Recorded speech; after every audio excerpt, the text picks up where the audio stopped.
Start. Hello बच्चों, नमस्कार, good evening, Radhe Radhe, जय श्री कृष्णा, जय श्री श्याम। आप सभी को नमस्कार।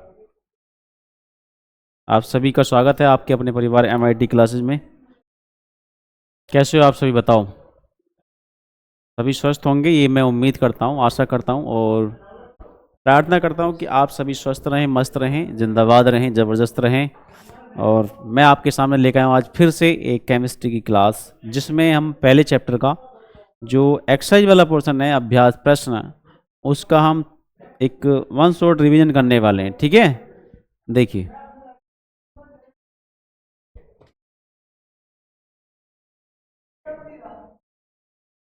देखिए भी ध्यान से जरा,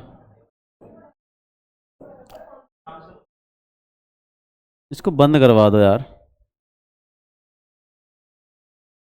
देखिए, ये है अभ्यास प्रश्न। उन्होंने कहा है कि नीचे दी गई अभिक्रिया के संबंध में कौन सा कथन सत्य है। क्वेश्चन दिख रहा है अभी, और जूम करूं बस।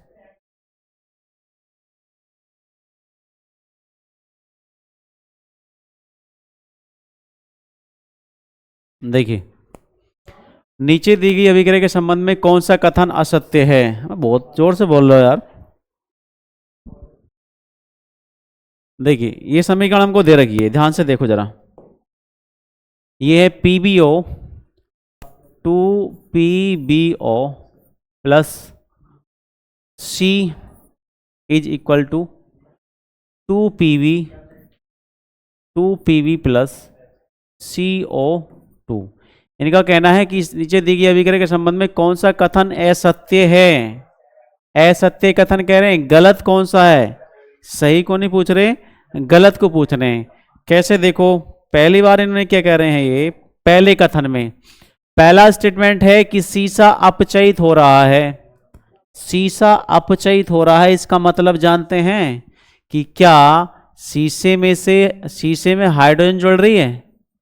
क्या शीशे में हाइड्रोजन जुड़ रही है। अपचयन का मतलब तो यही होता है, या तो हाइड्रोजन जुड़े, ठीक है, या ऑक्सीजन निकले।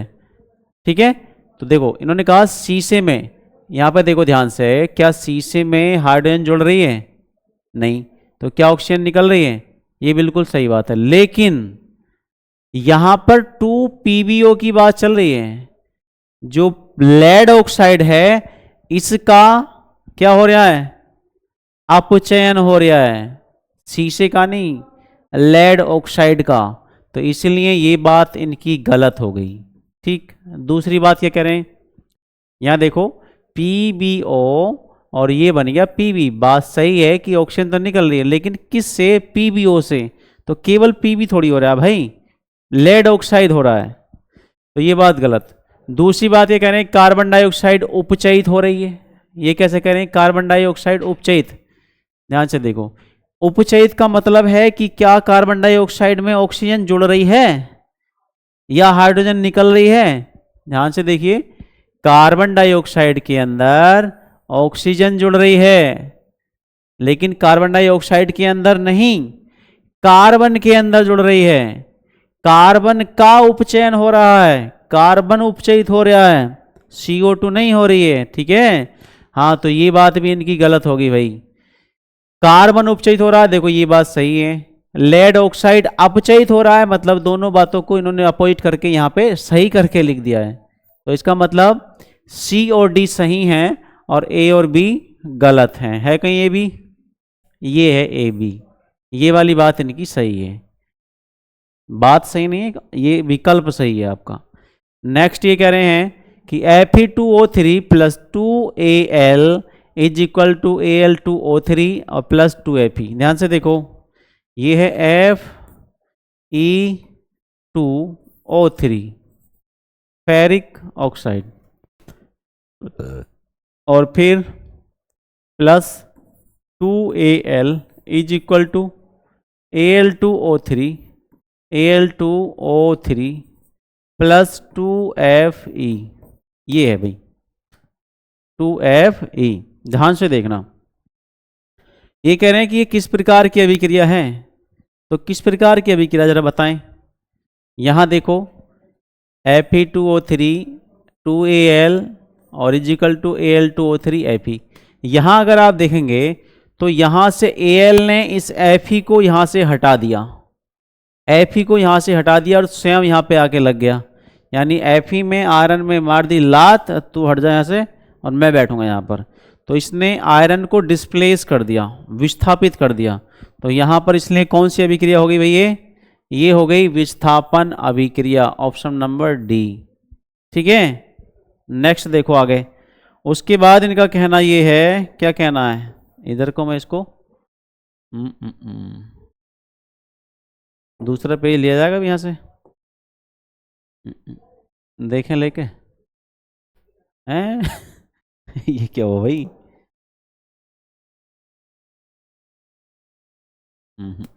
चलो हटाओ, रफ ही कर लें इसको, मिटा ही दें इसको, कोई बात नहीं। देखिए नेक्स्ट ये कह रहे हैं कि लौह चूर्ण पर तनु हाइड्रोक्लोरिक अम्ल डालने से क्या होता है। इनका कहना है क्या कि जो लोहे का चूर्ण है, मतलब आयरन है, उस पर तनु हाइड्रोक्लोरिक अम्ल HCl डालने से क्या होता है। सही उत्तर पर निशान लगाइए। ध्यान से देखो जरा इधर, अगर मैं लेता हूं लोहे का चूर्ण यानी कि Fe लूंगा, सीधी सी बात है भाई, Fe प्लस और क्या करना है, तनु HCl लेना है, तनु HCl अर्थात HCl हाइड्रोक्लोरिक अम्ल डालने से क्या होता है। सही उत्तर पर निशान लगाइए। देखो होगा क्या, यहां पर आयरन जो है ये क्रिया करेगा क्लोरीन से। किससे? क्लोरीन से। क्यों करेगा भैया? यहां पर आयरन इलेक्ट्रॉन त्यागेगा और Cl ग्रहण करेगा, अर्थात आयरन में क्या होगा, ऑक्सीडेशन, और क्लोरीन कौन सा दिखाएगा, रिडक्शन। तो इसलिए यहाँ पर FeCl के साथ रिएक्ट करेगा, FeCl प्लस बचेगा क्या, H, तो खाली H तो बचेगा ना भैया, ये हाइड्रोजन बनाएगा पक्का। इसको संतुलित कर लेंगे तो यहाँ पर 2 और यहाँ पर भी 2 हमको लगाना पड़ेगा, और फिर यहाँ पर भी 2 लगाना पड़ेगा, यहाँ पर भी 2 लगाना पड़ेगा। ठीक है, तो ये हो गई आपकी, क्या बनना है देखो, FeCl2, ये बनेगा FeCl2, FeCl2।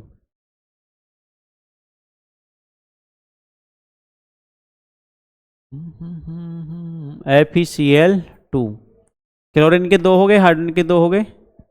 ठीक है, आयरन के 2 की आवश्यकता ही नहीं है, तो तू खत्म हो यहाँ से भाई, तू कैसे बिना मतलब में लग गया यहाँ पे, तू हट जा यहाँ से, रास्ता साफ कर।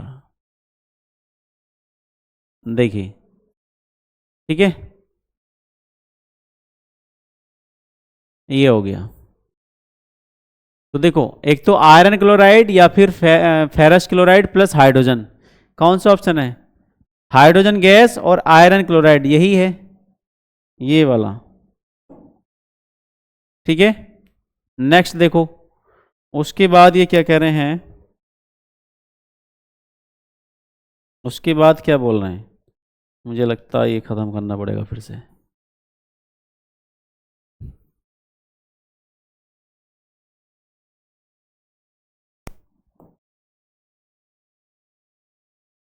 देखो अगला क्वेश्चन देखिए ध्यान से, इनका कहना है संतुलित रासायनिक समीकरण क्या है, रासायनिक समीकरण को संतुलित करना क्यों आवश्यक है। देखिए बैलेंस्ड जो रिएक्शन है, संतुलित रासायनिक समीकरण, संतुलित रासायनिक समीकरण, संतुलित रासायनिक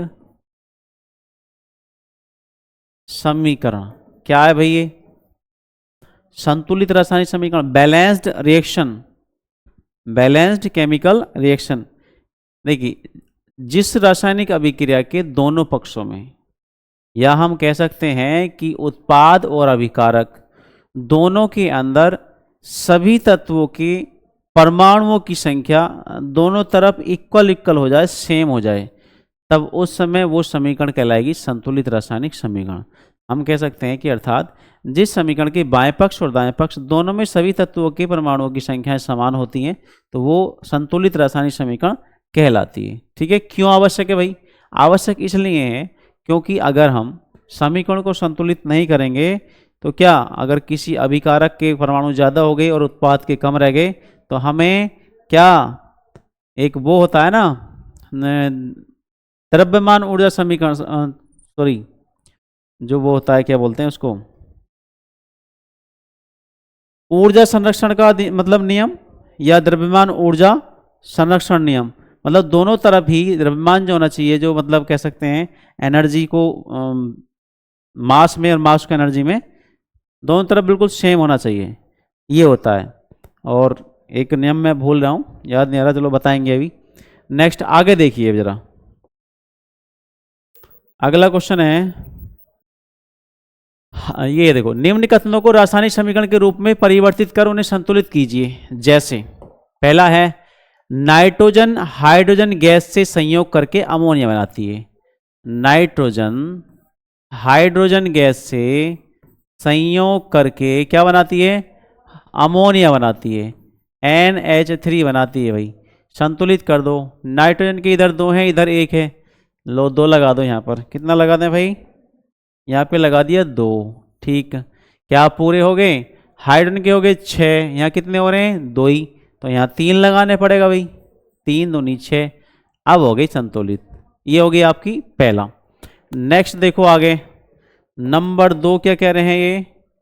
नंबर 2 है कि हाइड्रोजन सल्फाइड गैस का वायु में दहन होने पर, हाइड्रोजन सल्फाइड गैस अर्थात H2S का वायु में दहन का मतलब ऑक्सीजन की उपस्थिति में जलाएंगे तो जल और सल्फर डाइऑक्साइड बनता है।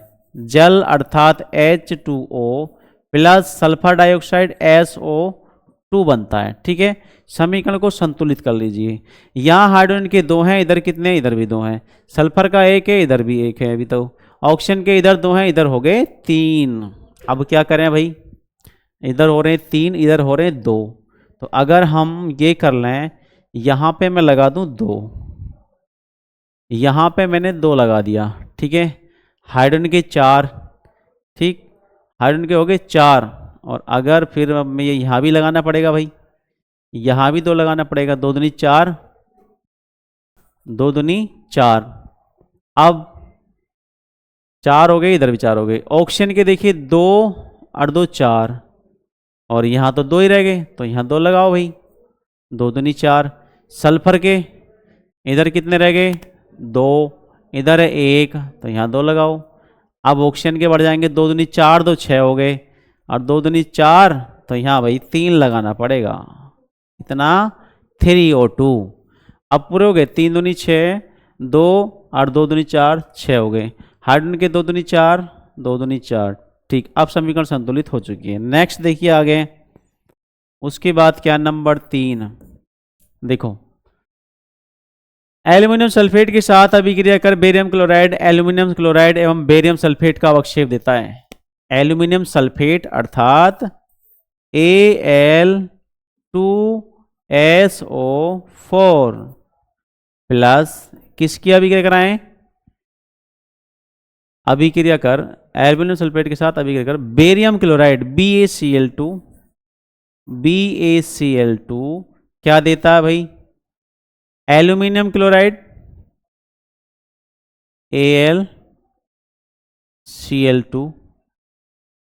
AlCl2 प्लस क्या देता है? बेरियम सल्फेट अर्थात BaSO4। ठीक है, अब क्या, समीकरण संतुलित करेंगे, Al2SO4 और AlCl2। देखिए, एल्यूमिनियम के इधर 2 हैं, बिल्कुल ठीक है, 2 हैं भाई। इधर कितने हैं? इधर है 1, तो यहाँ पे मैं 2 लगा दूं। ठीक है, उसके बाद S के इधर 1 है, उधर भी 1 है, Ba का 1 है, 1 है। क्लोरीन के हो गए 4, इधर कितने हैं? ये भी 4 हो गए संतुलित। ठीक है, नेक्स्ट देखो आगे भाई, आगे ये क्या कहना चाह रहे हैं? उसके बाद नंबर 4, 4 में क्या कह रहे हैं? पोटेशियम धातु के पोटेशियम धातु जल के साथ अभिक्रिया करके पोटेशियम हाइड्रोक्साइड एवं हाइड्रोजन गैस। पोटेशियम जो धातु है के, ये किसके साथ अभिक्रिया करके? जल के साथ H2O, ठीक है, क्या देता है? पोटेशियम हाइड्रोक्साइड एवं हाइड्रोजन गैस, KOH अर्थात potassium hydroxide plus hydrogen gas H2, ठीक, ये देता है।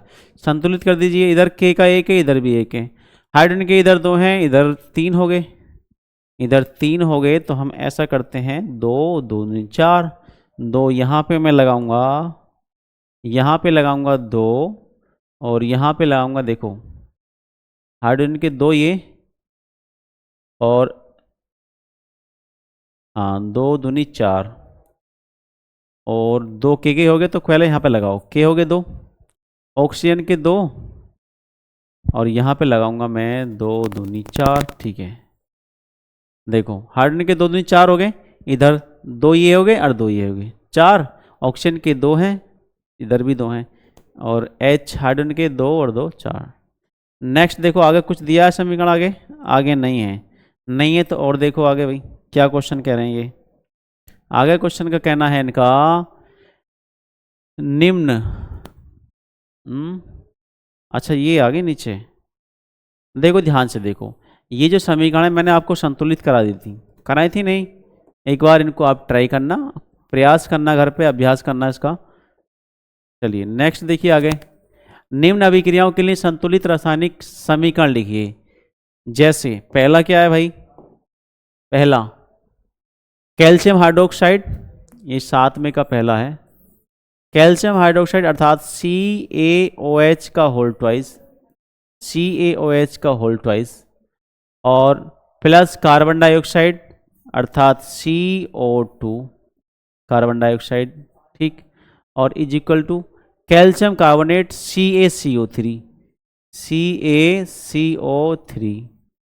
प्लस, और क्या बन रहा है भाई? और जल H2O। आ रही है बात समझ में? चलिए अब देखो कैल्शियम का इधर 1 है, इधर भी 1 है, कोई दिक्कत नहीं है। ऑक्सीजन के इधर 2 और 2 4 हैं, इधर 3 और 1 4, ठीक है। और देखिए कार्बन का इधर 1 है, तो इधर भी 1 है, हाइड्रोजन के इधर 2 हैं, इधर भी 2 हैं, पूरे सही हैं, इसकी कोई दिक्कत नहीं है। नेक्स्ट नंबर 2 देखिए, उसके बाद कह रहे हैं जिंक और silver nitrate Zn plus silver nitrate AgNO3 is equal to क्या? जिंक नाइट्रेट ZnNO3 प्लस क्या है? सिल्वर अर्थात Ag। समीकरण देखिए संतुलित है क्या? Ag इधर 1 इधर भी 1, Zn इधर 1 इधर भी 1, OK 3 N का 1, सही है। नेक्स्ट देखिए आगे क्या कह रहे हैं, नंबर 3, तीसरा नंबर है भाई aluminium Al, aluminium plus copper chloride CuCl2, क्या बन रहा है भाई बाद में? एल्यूमिनियम क्लोराइड AlCl2 प्लस, और क्या है? कॉपर यानी Cu, ये भी संतुलित है, कोई दिक्कत नहीं है। नेक्स्ट नंबर 4, 4 नंबर पे देखिए, 4 है barium chloride BaCl2 plus BaCl2, potassium sulphate K2SO4 और is equal to barium sulphate तो BaSO4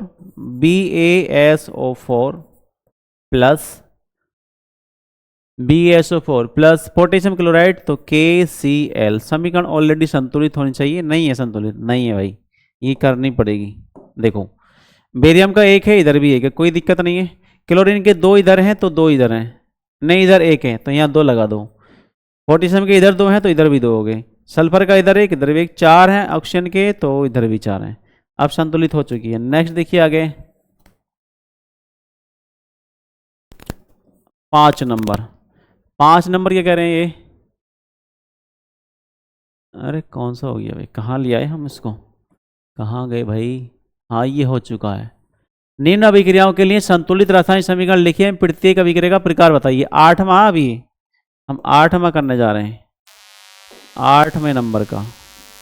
8वें का पहला है potassium bromide KBr, KBr plus barium iodide, barium iodide BaI is equal to potassium iodide KI, potassium iodide KI plus barium bromide अर्थात BaBr, BaBr। ध्यान से देखो जरा, यहाँ पर KI और BaBr, देखो यहाँ पर जो परमाणु हैं इनका आदान प्रदान हो रहा है, एक के स्थान पर एक जा रहा है, दूसरे के स्थान पर दूसरा, ठीक, कोई अलग नहीं कर रहा बिल्कुल। तो ये है द्विविस्थापन अभिक्रिया। कौन सी भाई, द्विविस्थापन अभिक्रिया, द्विविस्थापन अभिक्रिया, ठीक है, द्विविस्थापन अभिक्रिया। नेक्स्ट क्या है भाई, अगला है आपका, नीचे आइए थोड़ा सा, अगला क्या कह रहे हैं, number 2, zinc carbonate ZnCO3, ZnCO3 और plus zinc oxide ZnO is equal to ZnO। अच्छा ये है,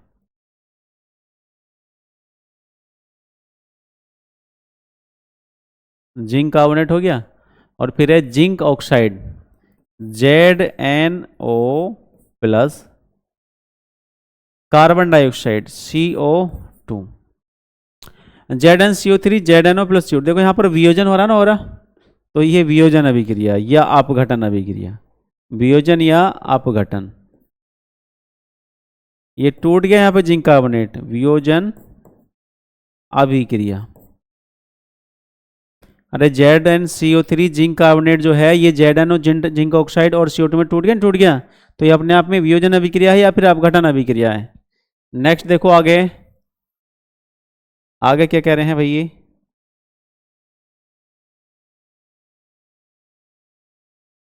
अगला कौन सा है, नंबर 3, तीसरा है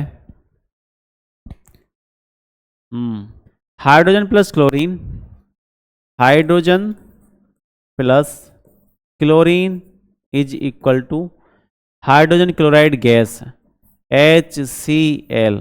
तो क्या देखो यहाँ पर ये योग हो रहा है दोनों का, तो योगात्मक या संयोजन अभिक्रिया।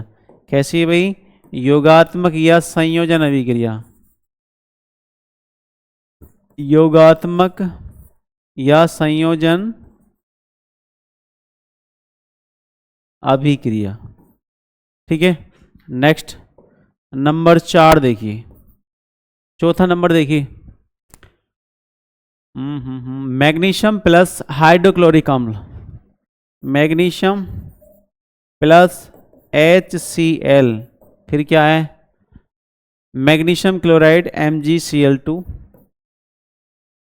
MgCl2 आएगा प्लस हाइड्रोजन, संतुलित कर लेंगे, यहाँ Mg है तो यहाँ HCl2 आ जाएगा यहाँ पे, ठीक है। हाँ अब देखो Mg है, ये HCl है, तो यहाँ पर MgCl2 प्लस, ये अपने आप में एक विस्थापन अभिक्रिया है। क्या है भाई, विस्थापन अभिक्रिया। कैसे विस्थापन अभिक्रिया, देखो ध्यान से, Mg यहाँ पे था, यहाँ से इस हाइड्रोजन को विस्थापित कर दिया और स्वयं यहाँ पर आ चुका है, तो MgCl2 मैग्नीशियम क्लोराइड बन गया, हाइड्रोजन अलग हो चुका है, तो ये है विस्थापन अभिक्रिया, विस्थापन अभिक्रिया। नेक्स्ट देखिए आगे क्या है, आगे है, ये हो चुका है अब आपका। उसके बाद देखो इधर आओ जरा आप, ये क्या है, ऊष्मा क्षेपी एवं ऊष्मा शोषी अभिक्रिया का क्या अर्थ है, उदाहरण दीजिए। मैंने आपको कराया, आप रिवीजन कर लेंगे, ठीक है। श्वसन को ऊष्मा क्षेपी अभिक्रिया क्यों कहते हैं, मैंने समझाया था अच्छे से जब ऑक्सीडेशन व रिडक्शन अभिक्रियाएं कराई थी, क्योंकि हम श्वसन के थ्रू ही क्या बनाते हैं, अब हमारे ग्लूकोज का पूर्ण ऑक्सीकरण होता है और तब जाके हमारी माइटोकॉन्ड्रिया के अंदर एनर्जी बनती है, और एनर्जी वो एक अभिक्रिया से निकलती ही तो है, इसलिए श्वसन को हम ऊष्माक्षेपीय अभिक्रिया कहते हैं। वियोजन अभिक्रिया, ये सब मैंने आपको लिखाया अभी एग्जाम्पल। उन वियोजन अभिक्रियाओं के एक समीकरण लिखिए जिनमें ऊष्मा, प्रकाश, विद्युत के रूप में ऊर्जा प्रदान की जाती है, जिसमें ऊष्मा निकलती है, ठीक है, टूटने पर, प्रकाश, विद्युत। विस्थापन और द्विविस्थापन अभिक्रियाएं, इनमें अंतर क्या है? सिल्वर के शोधन में सिल्वर नाइट्रेट के विलयन से सिल्वर प्राप्त करने के लिए कॉपर धातु का विस्थापन किया जाता है। इसको छोड़ दीजिए, ठीक है। नेक्स्ट,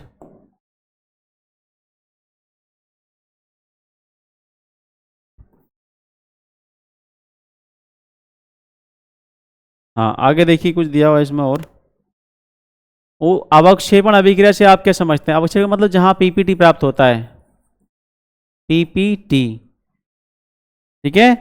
अवक्षेपण, ऑक्सीजन के योग या ह्रास के आधार पर निम्न पदों की व्याख्या कीजिए। उपचयन और अपचयन, अरे उपचयन जो ऑक्सीडेशन होता है, और अपचयन मतलब रिडक्शन, जहां पर ऑक्सीजन का ऐड होता है, हाइड्रोजन का बाहर निकल आता है, वो उपचयन होता है। और जो अपचयन होता है उसमें हाइड्रोजन का योग होता है और ऑक्सीजन को बाहर निकल जाता है, ठीक है। ये सारे क्वेश्चन आप देख लेना, मैंने कराए हैं बस सारे। नेक्स्ट देखिए, अब ये चैप्टर आपका फिनिश हो चुका है, और आपसे रिक्वेस्ट है, आप जो मैंने पढ़ाया है, जितना पढ़ाया है, आप उसी को अच्छे से तैयार करना है, आपको बार बार रिवीजन करके चलना है, ठीक है। फिर भी कोई दिक्कत आती है किसी भी क्वेश्चन में है, किसी भी रिएक्शन में, कुछ भी, तो आप हमें बता सकते हैं, फ़ोन पे सूचना करके, व्हाट्सएप पे कॉल करके, या हमें आप डाउट ग्रुप में भेज सकते हैं। और कमेंट करके ज़रूर बताएं कि वीडियो आपको कैसी लगी, कैसा रहा आपका ये सेशन, कुछ समझ में आता भी है या नहीं भी आता, जैसा भी हो आप बताने का कष्ट करें। धन्यवाद।